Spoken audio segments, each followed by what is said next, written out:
I never thought I would be the kind of person to install security cameras around my house. But living in the Meadowbrook Hills subdivision in Gilbert, Arizona changed that real fast. The moment I watched a middle-aged woman in a visor and pressed khakis dump 3 gallons of paint across my freshly sealed driveway while I was at work, I realized my suburban nightmare had just begun.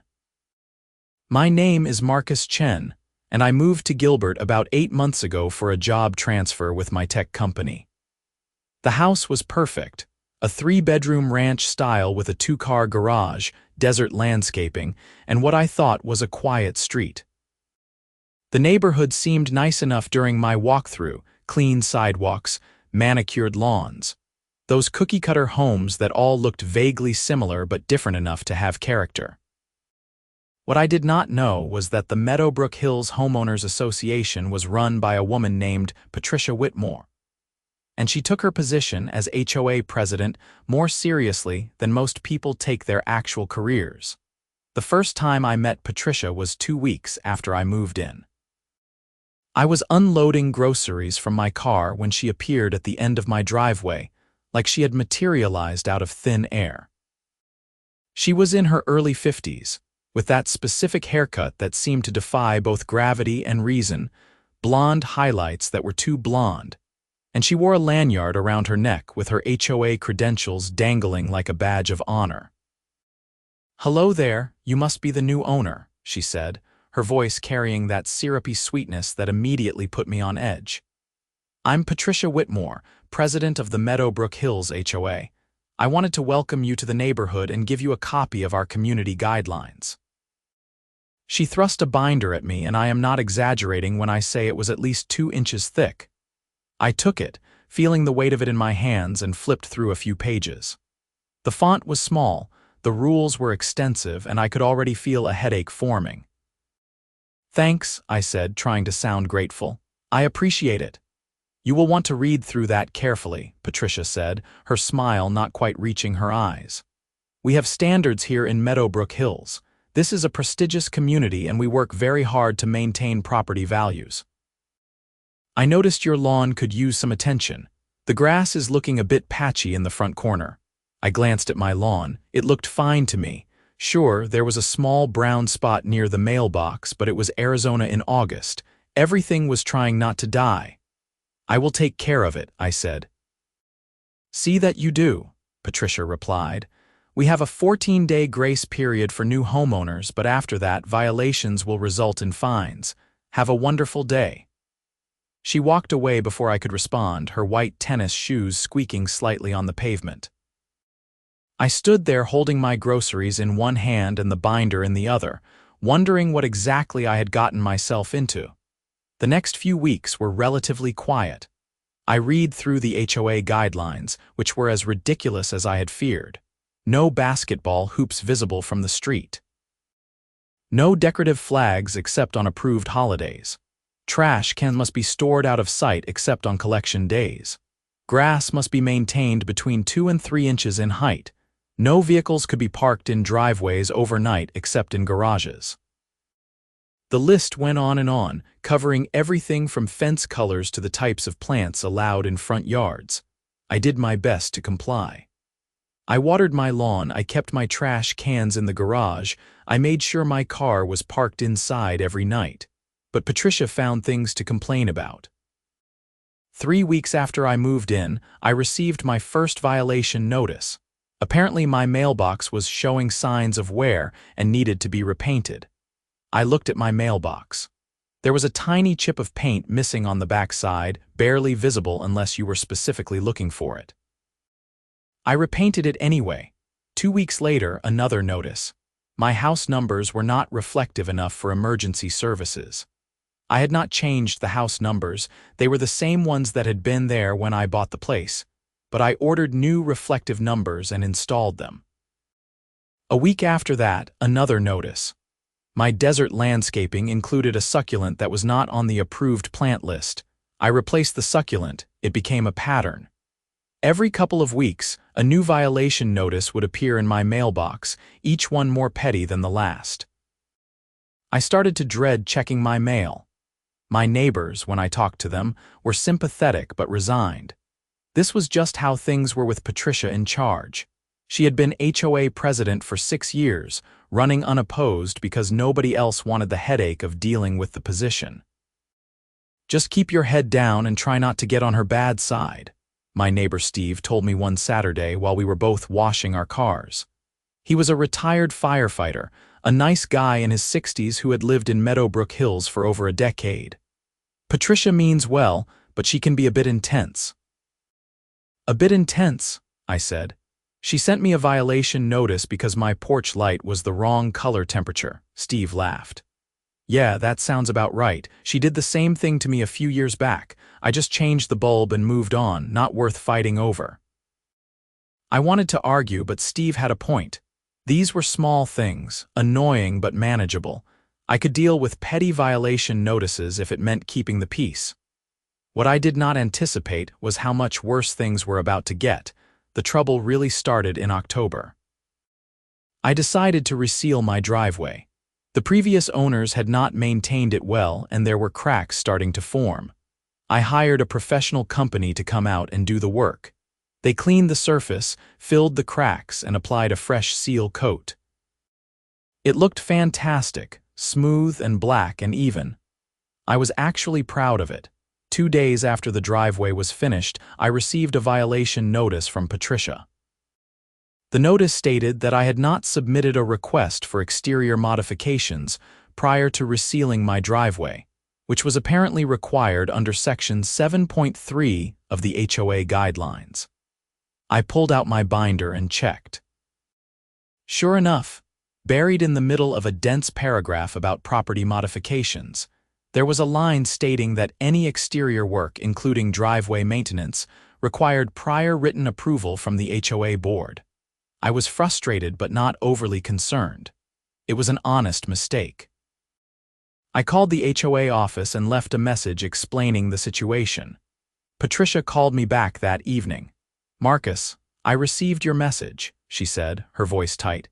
"You understand that rules exist for a reason. We cannot have homeowners just doing whatever they want without approval."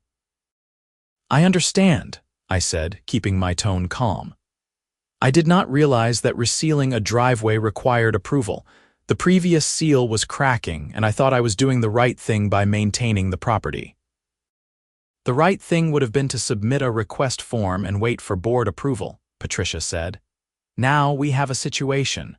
The board will need to review the work to determine if it meets community standards." "It is just a driveway," I said, "a professionally sealed driveway." "What standards could it possibly not meet?" "That is for the board to decide," Patricia said. "We will schedule an inspection for next week.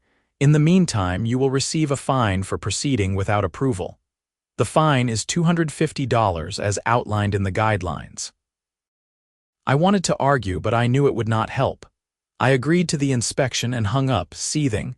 $250 for the crime of maintaining my own property. It was absurd. The inspection happened the following Tuesday. Patricia showed up with 2 other board members, both women in their 50s who seemed to exist solely to nod along with whatever Patricia said. They walked around my driveway, taking photos, making notes on clipboards. The whole thing felt like theater. "The seal coat is darker than the approved shade," Patricia announced after 10 minutes of examination. "According to our standards, driveway seal coats should be a charcoal gray, not black." I stared at her. "It is a driveway. It is supposed to be black. That is what seal coat looks like." "Our guidelines specify charcoal gray," Patricia repeated. "This is too dark. It creates visual discord with the rest of the neighborhood aesthetic." "Nobody else on this street has a sealed driveway," I pointed out. "There is no neighborhood aesthetic to disrupt."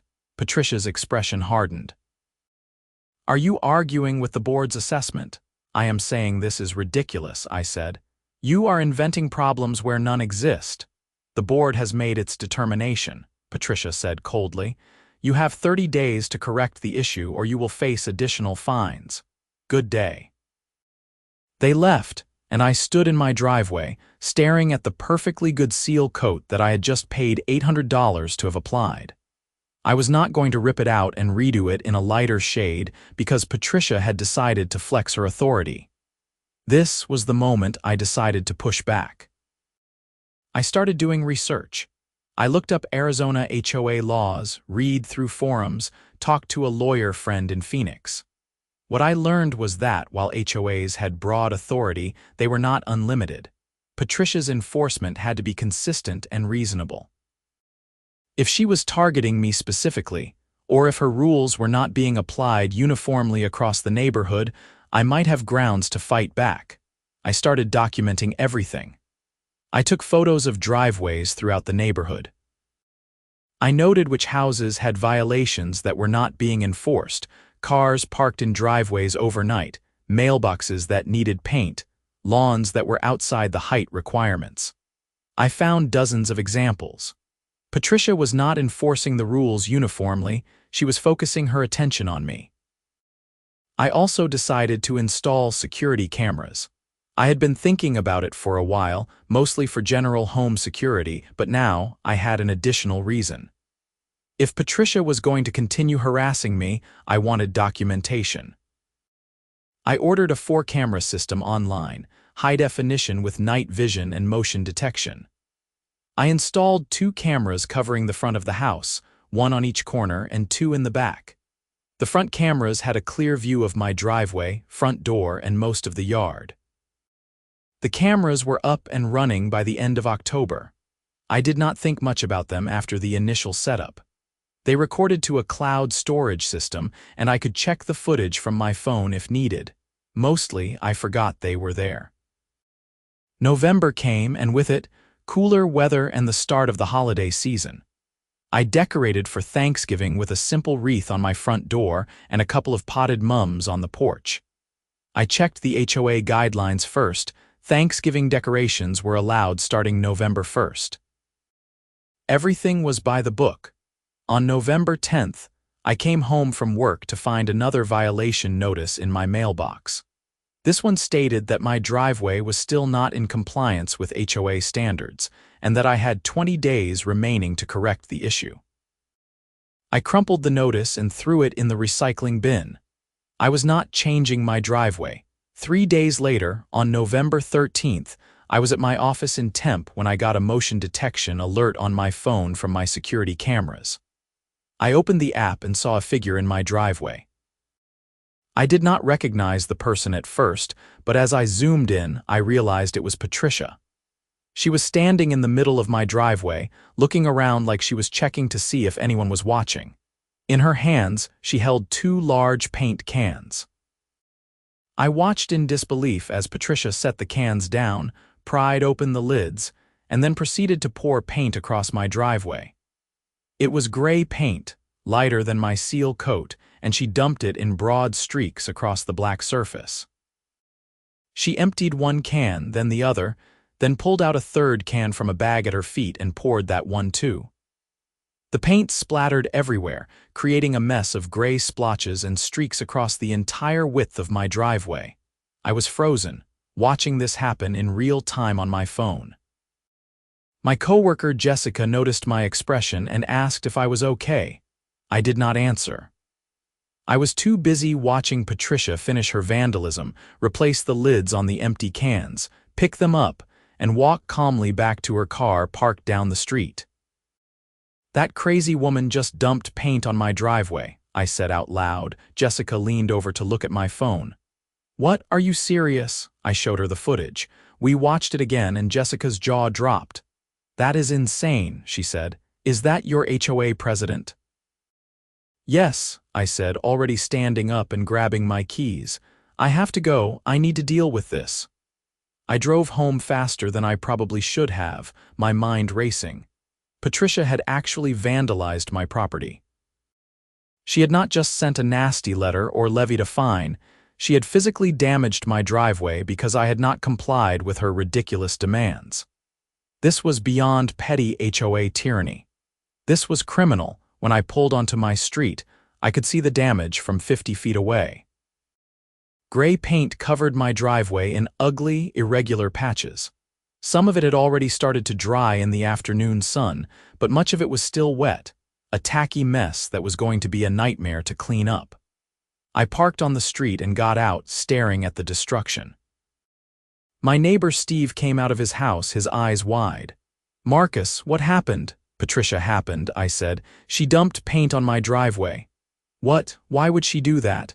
I pulled out my phone and showed him the security footage. Steve watched in silence, his expression shifting from confusion to anger. "That is vandalism," he said. "You need to call the police." He was right. I dialed 911 and reported the incident. The dispatcher asked if I was in immediate danger, and when I said no, she told me an officer would be sent out to take a report. I hung up and called the driveway company that had done my seal coat. I explained what had happened and asked if they could come out to assess the damage. They said they would send someone the next morning. While I waited for the police, I took photos and videos of the damage from every angle. I made sure to document the paint cans that Patricia had left at the edge of my property, presumably too lazy to carry them back to her car. They were standard gray exterior paint from a local hardware store, the price stickers still on the lids. The police arrived about 40 minutes later. Officer Rodriguez was professional and thorough. He walked around the driveway, took his own photos, and asked me to explain what had happened. I showed him the security footage on my phone. He watched it twice, taking notes. "You know this woman?" he asked. "Yes, that is Patricia Whitmore. She is the president of our HOA. We have had ongoing disputes about my driveway. She wanted me to change the color of the seal coat, and I refused." "So this appears to be retaliatory," Officer Rodriguez said. "Definitely," I said. "I am going to write up a report for criminal damage," he said. "This is a Class 2 misdemeanor in Arizona. Given the value of the damage, you will need to get an estimate for repairs. Once you have that, you can press charges if you choose to do so." "I definitely want to press charges," I said. Officer Rodriguez nodded. "I will also need a copy of that security footage. Can you email it to me?" I sent him the video file right there, and he confirmed he received it. He spent another 15 minutes finishing his report, then gave me a case number and told me someone from the department would be in touch. After he left, I stood in my driveway, looking at the mess and trying to figure out my next steps. I could not leave the paint there. Even the parts that had dried were a problem, and the wet sections were tracking everywhere. I went to my garage and grabbed a bucket, some rags, and a scrub brush. I spent the next 2 hours trying to clean up the worst of it. The wet paint came up relatively easily with soap and water, but the dried sections were stubborn. I managed to remove some of it, but there were still visible stains and discoloration across the entire driveway. By the time I gave up for the night, I was exhausted, filthy, and furious. I went inside, showered, and ordered a pizza. While I ate, I watched the security footage again just to make sure I had not imagined the whole thing. Nope, there it was, clear as day. Patricia Whitmore, HOA president and neighborhood busybody, committing vandalism in broad daylight. I barely slept that night. I kept running through scenarios in my head, what I would say to Patricia when I confronted her, how this would play out legally, whether this would finally be enough to get her removed from the HOA board. I wanted justice, but more than that, I wanted her to face consequences for what she had done. The driveway company sent someone out first thing the next morning. The technician, a guy named Carlos, walked around the driveway and shook his head. "This is bad," he said. "The paint has bonded with the seal coat in places. We are going to have to strip the affected areas and reseal them. Some of the paint has also seeped into the cracks we filled. It is a mess." "How much to fix it?" I asked. Carlos did some calculations on his phone. "For the labor and materials, you are looking at around $1,400, maybe more if we run into complications." I felt my stomach drop. $1,400. Patricia's tantrum was going to cost me $1,400. "Go ahead and do it," I said. "I will need a written estimate and an invoice for everything." "You got it," Carlos said. "We can start tomorrow if that works for you." I agreed, and Carlos left to prepare the estimate. I called my insurance company to see if this would be covered under my homeowner's policy, But they said vandalism had a deductible that was higher than the repair cost, so it was not worth filing a claim. I was going to have to pay out of pocket and then pursue reimbursement through the courts. That afternoon, I received an email from the police department. Officer Rodriguez had forwarded my case to the prosecutor's office, and they were reviewing it for potential charges. In the meantime, I was advised to avoid contact with Patricia and to document any further incidents. Avoiding Patricia was easier said than done. She lived 6 houses down from me, and I saw her car nearly every day, but I followed the advice and kept my distance. I did not respond to any HOA correspondence, did not attend any board meetings, and did not engage with Patricia in any way. I let the legal system do its work. The driveway repairs took 2 days. Carlos and his crew stripped the damaged areas, cleaned everything thoroughly, and applied a new seal coat. When they were done, my driveway looked as good as new, maybe even better than before. The invoice came to exactly $1,450. I paid it and filed the invoice with the police report. In early December, I received a letter from the Maricopa County Attorney's Office. They were formally charging Patricia Whitmore with criminal damage, a Class 2 misdemeanor. She was being summoned to appear in court for arraignment. The letter also informed me that I could pursue restitution as part of the criminal case, or I could file a separate civil suit. I decided to pursue restitution through the criminal case first and see how that played out. The arraignment was scheduled for December 18th. I did not have to attend, but I wanted to be there. I took the morning off work and drove to the courthouse in downtown Phoenix.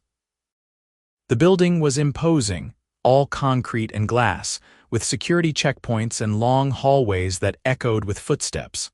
I found the courtroom and took a seat in the gallery. There were several other cases on the docket that morning, minor offenses and misdemeanors.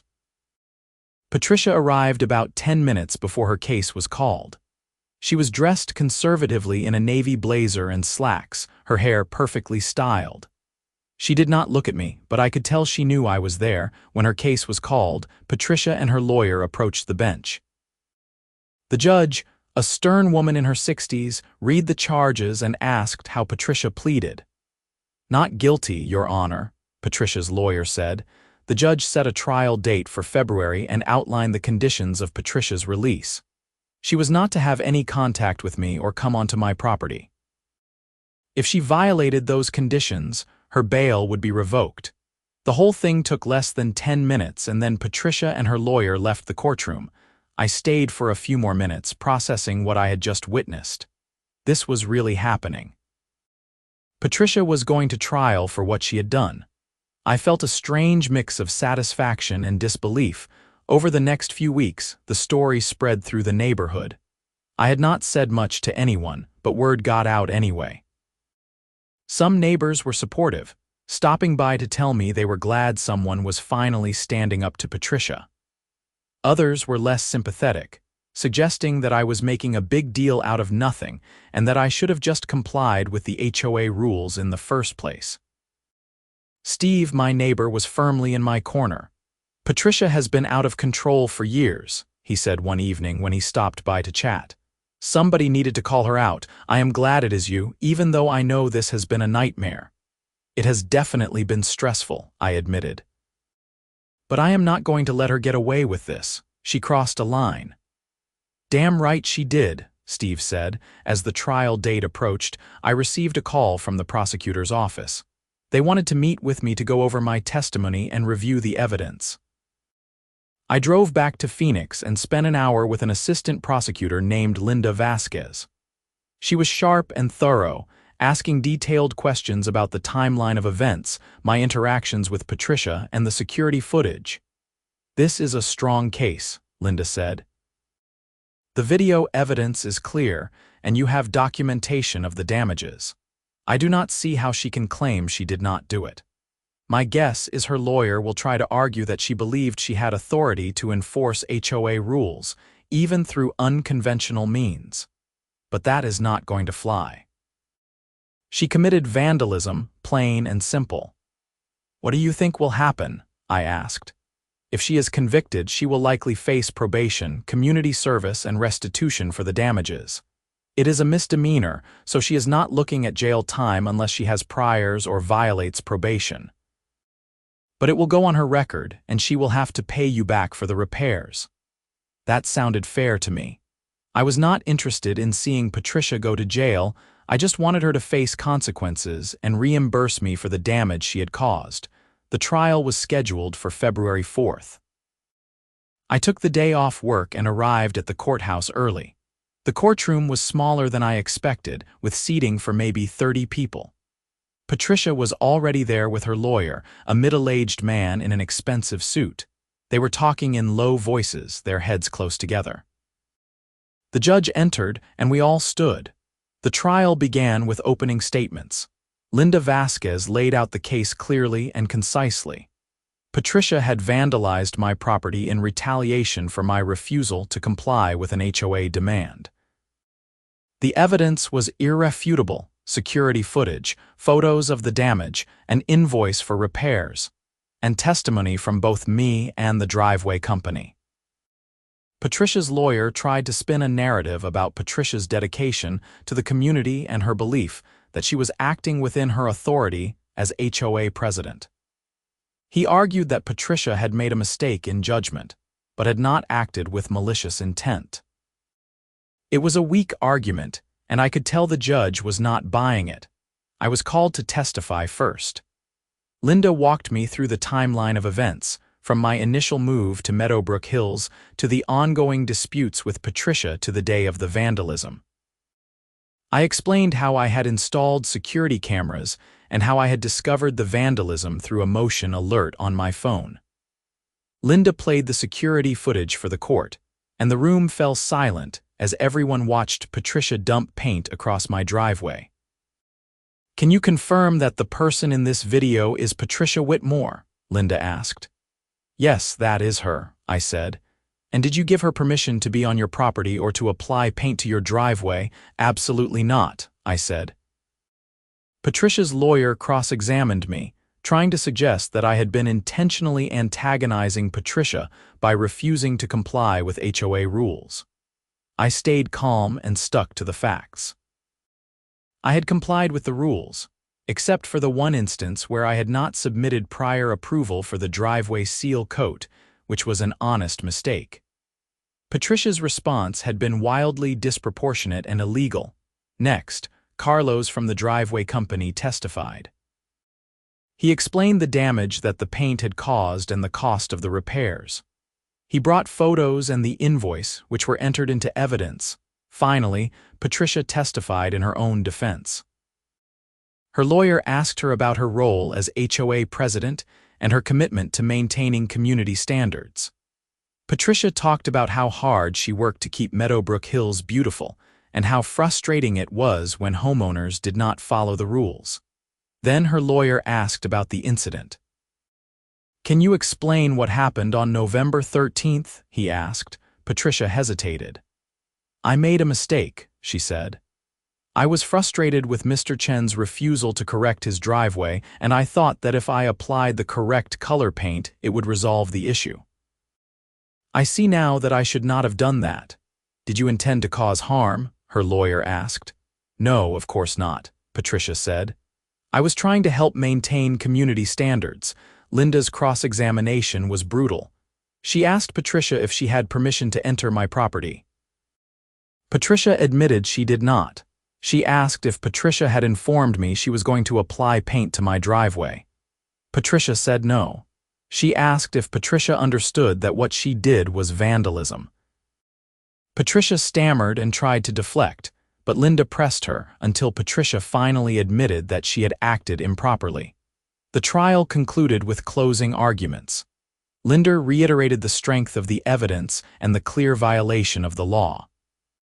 Patricia's lawyer made one last plea for leniency, arguing that Patricia had acted out of misguided dedication rather than malice.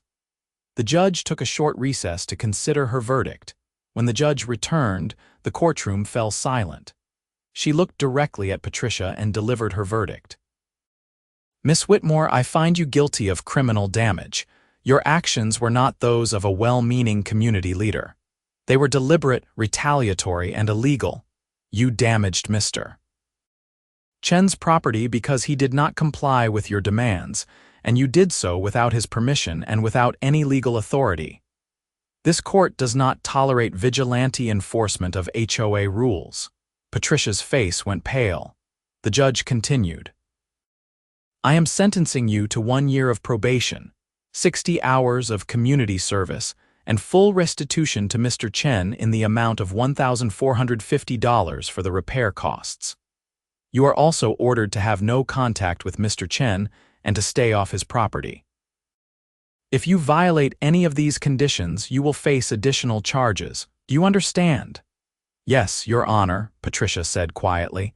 The judge dismissed the court, and I felt a wave of relief wash over me. It was over. Patricia had been found guilty, and I was going to be reimbursed for the damage she had caused. As I left the courtroom, Linda caught up with me. Congratulations, she said. Justice was served today. Thank you, I said. I appreciate all your work on this. You did the right thing by pressing charges, Linda said. Too many people let things like this slide. Patricia needed to be held accountable. I drove home feeling lighter than I had in months. The whole ordeal had been exhausting, but it was worth it. Patricia had faced consequences for her actions, and I had stood up for myself. The neighborhood reaction was mixed. Some people were supportive, stopping by to congratulate me or sending friendly texts. Others seemed uncomfortable, as if I had violated some unspoken rule by taking legal action against the HOA president. A few people even stopped talking to me altogether, which was fine by me. I did not need friends who thought vandalism was acceptable. Steve, as always, was fully supportive. You did the right thing, he said when we ran into each other at the mailbox a few days after the trial. Patricia has been a tyrant for years. Maybe this will be a wake-up call for her. I hope so, I said. Have you heard anything from the HOA board? Steve asked. Not yet, I said. I am curious to see if they address this at all. As it turned out, the HOA board did address it, though not in the way I expected. 2 weeks after the trial, I received a letter informing me that Patricia had resigned as HOA president, effective immediately. The board was holding a special election to replace her, and any homeowner in good standing could run for the position. I had no interest in running for HOA president. I had seen firsthand how much of a headache it could be, and I had better things to do with my time. But I was glad Patricia was stepping down. Maybe the next president would be more reasonable. The special election was held in early March. A woman named Karen, her name was Jennifer, a retired teacher who lived at the other end of the neighborhood, won the position. She immediately announced that she would be reviewing the HOA guidelines and working to make them more reasonable and less punitive. It was a breath of fresh air. In late March, I received a check in the mail from Patricia for $1,450. There was no note, no apology, just the check. I deposited it and considered the matter closed. Life in Meadowbrook Hills gradually returned to normal. I no longer dreaded checking my mailbox, and I stopped receiving petty violation notices. The new HOA board was far more reasonable, focusing on actual issues like street maintenance and community events rather than harassing homeowners over minor aesthetic preferences. I kept my security cameras up, just in case. They had proven their worth, and I liked the peace of mind they provided. Plus, they captured some entertaining footage of the neighborhood wildlife, including a family of javelinas that occasionally wandered through my backyard. Patricia and I never spoke again. I would see her occasionally when she drove past my house, but she never made eye contact, and I had no desire to engage with her. As far as I was concerned, the chapter was closed. Looking back on the whole experience, I learned a few important lessons. First, documentation is everything. If I had not had those security cameras, Patricia might have gotten away with what she did. Second, standing up for yourself is worth it, even when it is difficult and stressful. Patricia had been counting on me to back down, and when I did not, she faced real consequences. Third, not all HOAs are terrible, but the ones that are can make your life miserable if you let them. I also learned that people like Patricia exist in every community. They crave power and control, and they will abuse whatever authority they are given if nobody stops them. The HOA presidency had given Patricia a platform to indulge her worst impulses, and it took a criminal conviction to finally rein her in. As spring arrived and the weather warmed up, I found myself actually enjoying life in Meadowbrook Hills. The neighborhood was pretty, my house was comfortable, and the new HOA leadership was competent and fair. I even started attending the monthly HOA meetings, not because I had to, but because I wanted to stay informed and make sure the board was staying on track. At one of the meetings in April, Jennifer, the new president, addressed the assembly. "I want to thank everyone for your patience during this transition period," she said. "We have been working hard to revise the community guidelines to make them more reasonable and to ensure that enforcement is fair and consistent. We have also implemented a new appeals process so that homeowners have a way to challenge violation notices if they believe they are unjust." There was a round of applause. It was clear that most people were happy with the changes. "I also want to acknowledge that the previous leadership made some mistakes," Jennifer continued.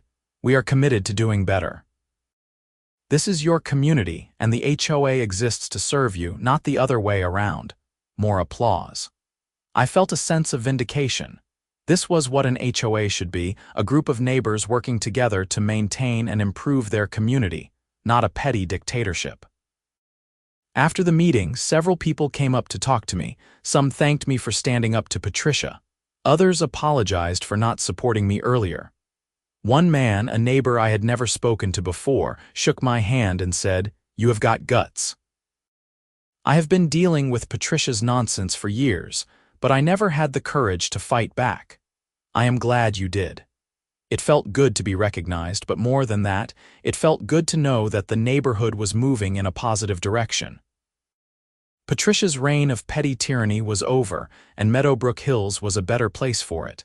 In May, I decided to host a barbecue in my backyard. I invited my immediate neighbors, including Steve, and a few other people I had gotten to know over the past year. It was a warm Saturday afternoon, and we grilled burgers and hot dogs, drank cold beer, and talked about everything except the HOA drama. It was exactly the kind of normal, pleasant suburban experience I had hoped for when I moved to Gilbert. Steve brought his wife, Linda, and they regaled everyone with stories about the early days of Meadowbrook Hills, back before Patricia had taken over the HOA. "It used to be so much more relaxed," Linda said. "People actually enjoyed living here. Then Patricia got elected and everything changed. She turned it into a police state." "Well, those days are over," I said, raising my beer. "Here is to the new era of Meadowbrook Hills." Everyone clinked their bottles and cans together, and we toasted to better days ahead. As the sun set and the party wound down, I found myself standing in my backyard, looking at my house and my freshly sealed driveway, now free of paint stains. I thought about everything that had happened over the past year, the stress, the anger, the legal battles, and the eventual resolution. It had been a journey, but I had come out the other side stronger and more confident. I also thought about Patricia. I did not hate her, even after everything she had put me through. I felt sorry for her in a way. She had let her need for control consume her, and it had cost her dearly. She had lost her position, her reputation, and $1,450. I hoped she had learned something from the experience, but I was not holding my breath. As for me, I was done with HOA drama. I had said my piece, fought my fight, and won my battle. Now I just wanted to live my life, enjoy my home, and be a good neighbor. If that meant attending the occasional HOA meeting or serving on a committee, I was willing to do it. But I was never going to let anyone push me around the way Patricia had tried to do.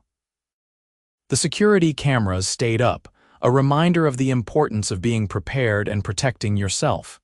They had captured the evidence that brought Patricia to justice, and I was grateful for that. But more than that, they gave me peace of mind. I knew that if anything ever happened again, I would have a record of it. Summer arrived, bringing with it the intense Arizona heat that made everyone retreat indoors during the middle of the day. My lawn, despite my best efforts, started to show signs of stress. But instead of panicking about potential HOA violations, I simply watered it a bit more and accepted that perfection was not realistic in the desert.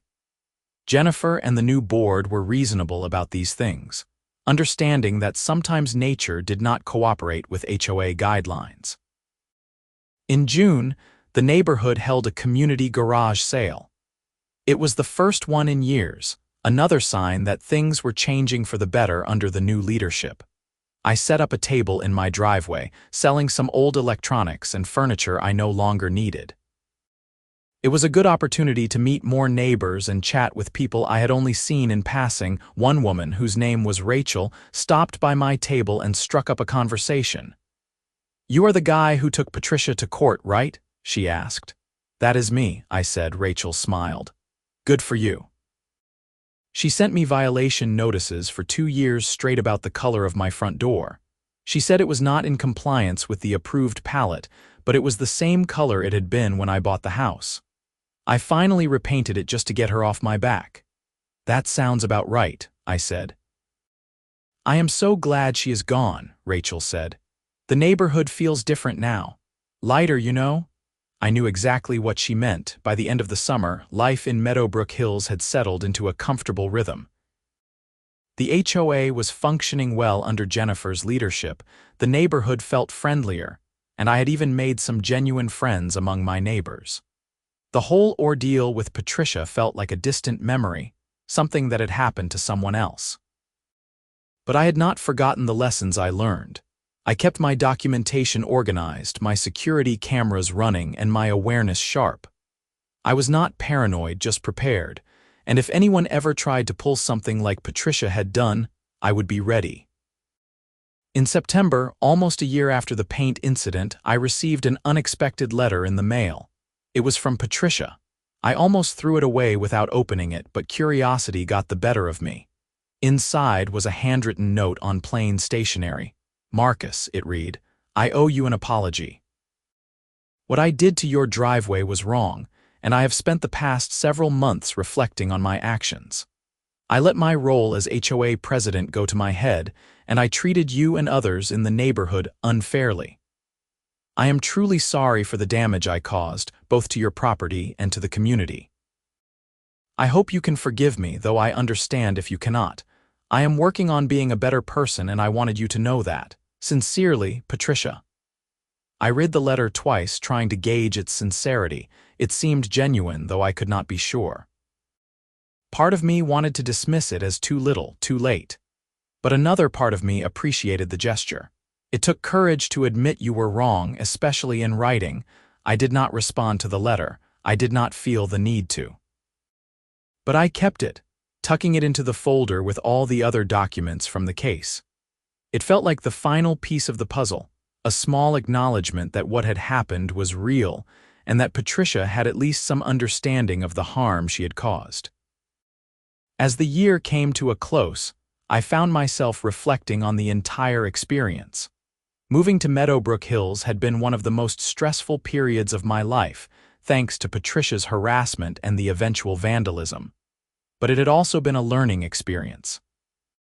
I had learned to stand up for myself, to document everything, and to trust the legal system even when it felt slow and frustrating. I had also learned about the importance of community. The support I received from neighbors like Steve had been invaluable, and the positive changes under Jennifer's leadership had transformed Meadowbrook Hills into the kind of place I actually wanted to live. My driveway, the source of so much conflict, remained perfectly sealed and black. Nobody complained about it anymore. It was just a driveway, functional and unremarkable, exactly as it should be. In December, the HOA held its annual holiday party at the community center. I attended, bringing a plate of cookies and a bottle of wine. The event was well attended, with neighbors mingling and laughing, kids running around, and a general sense of goodwill. Jennifer gave a short speech, thanking everyone for their support and outlining the board's goals for the coming year. As I stood there, sipping wine and chatting with neighbors, I realized that I had finally found what I was looking for when I moved to Gilbert. A home, a community, and a sense of belonging. It had taken a fight to get there, but it was worth it. Patricia did not attend the party, and I had not seen her around the neighborhood much. I heard through the grapevine that she had taken a step back from community involvement and was focusing on her personal life. I hoped that was true, and that she was finding a healthier way to channel her energy. As for me, I was content. My house was my sanctuary, my neighborhood was my community, and my driveway was just a driveway. The security cameras continued to record, the HOA continued to function, and life continued to move forward. The paint incident, once the defining crisis of my life in Meadowbrook Hills, had become just one story among many. It was the story of how I stood up to a bully, fought for what was right, and won. It was the story of how a middle-aged woman with too much time and authority made a terrible decision and faced the consequences. And it was the story of how a neighborhood came together to move past conflict and build something better. On New Year's Eve, I stood on my driveway, the same driveway that had caused so much trouble, and looked up at the stars. The Arizona sky was clear and vast, filled with possibilities. I thought about the past year and all that had happened. The frustration, the anger, the legal battles, and the eventual resolution.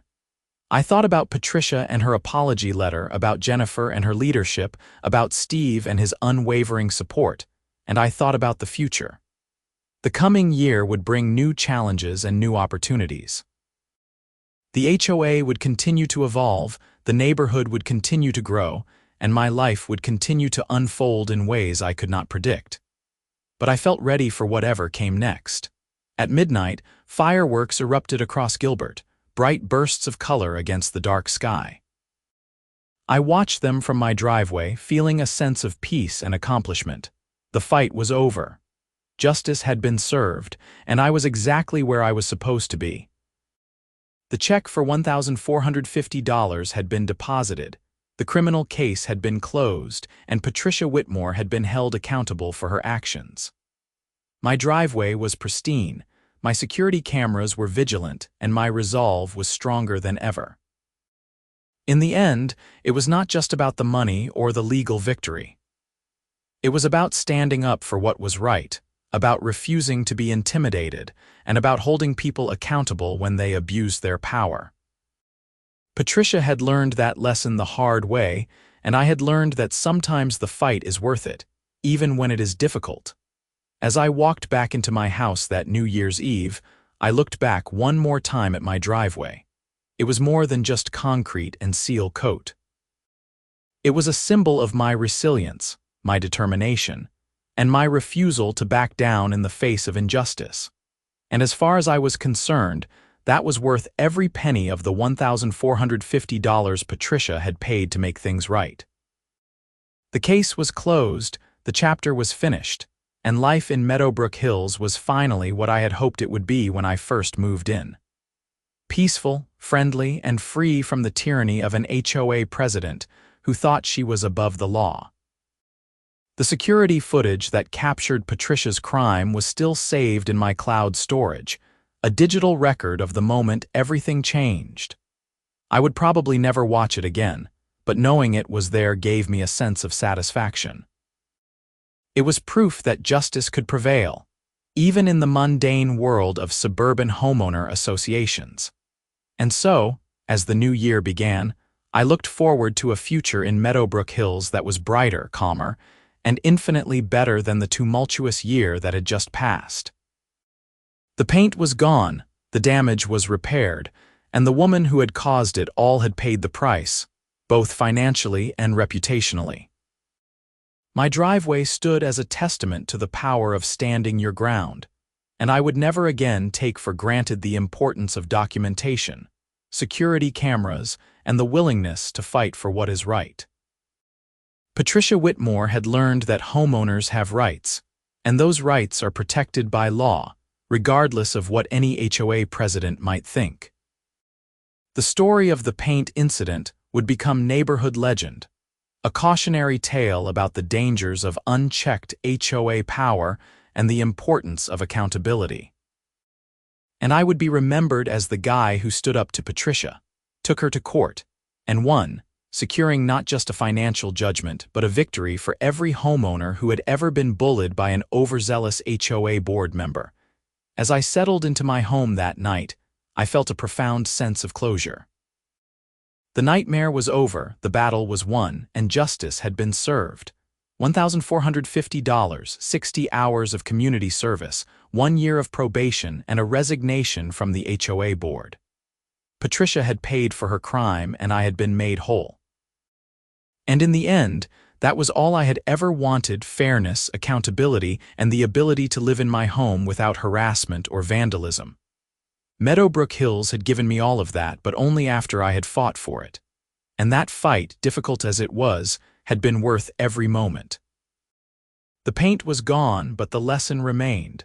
Stand up for yourself, document everything, and never let anyone make you feel small for defending your rights. Patricia Whitmore had dumped paint on my driveway, the video had caught her, and the cleanup had cost her $1,450 in court. Justice had been served, and I could finally rest easy in my home. The end of the story was not dramatic or explosive. It was quiet and satisfying, a resolution that felt earned rather than given. I had fought for my rights, used the legal system as it was intended, and emerged victorious. Patricia had faced consequences for her actions, and the neighborhood was better for it. As I drifted off to sleep that New Year's Eve, I felt grateful for the journey, painful as it had been. It had taught me strength, resilience, and the value of standing firm in the face of injustice. And it had shown me that even in the most mundane conflicts, in suburban neighborhoods governed by homeowner associations, justice could prevail if you were willing to fight for it. My driveway was clean, my record was clear, and Patricia Whitmore's reign of terror was over. The paint incident had cost her $1,450, her reputation, and her position of power. And it had cost me stress, time, and effort, but in the end, I had won. The security cameras remained in place, silent guardians watching over my property. They had proven their worth beyond measure, capturing the evidence that made justice possible. And they would remain there, ready to document anything else that might happen, though I hoped nothing ever would. Meadowbrook Hills had become my home, truly and completely. The fight with Patricia was behind me, and the future stretched out ahead, full of possibility and promise. I had learned my lessons, paid my dues, and earned my place in this community. And my driveway, the innocent victim in all of this, stood perfect and unmarred, a testament to the power of persistence and the importance of never backing down when you know you are right. Patricia had tried to force her will upon me, and she had failed. The paint was gone, the damage was repaired, and the cost had been borne by the person responsible, $1,450. That was the price of justice, the cost of Patricia's crime, and the amount that had been returned to me through the court system. It was a small victory in the grand scheme of things, but it mattered. It mattered because it proved that homeowners have rights, that HOA presidents are not above the law, and that standing up for yourself is always worth it. As the clock struck midnight and the new year began, I raised a glass to myself, to my driveway, and to the long, strange journey that had brought me to this moment. The paint incident was over, Patricia had paid her debt, and life in Meadowbrook Hills could finally move forward. And I could rest easy knowing that I had done the right thing, fought the good fight, and won the battle against an HOA president who had overstepped her bounds in the most dramatic and illegal way possible.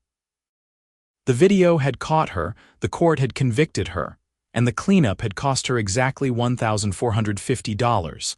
Justice in the end had been served, and that was all I had ever wanted.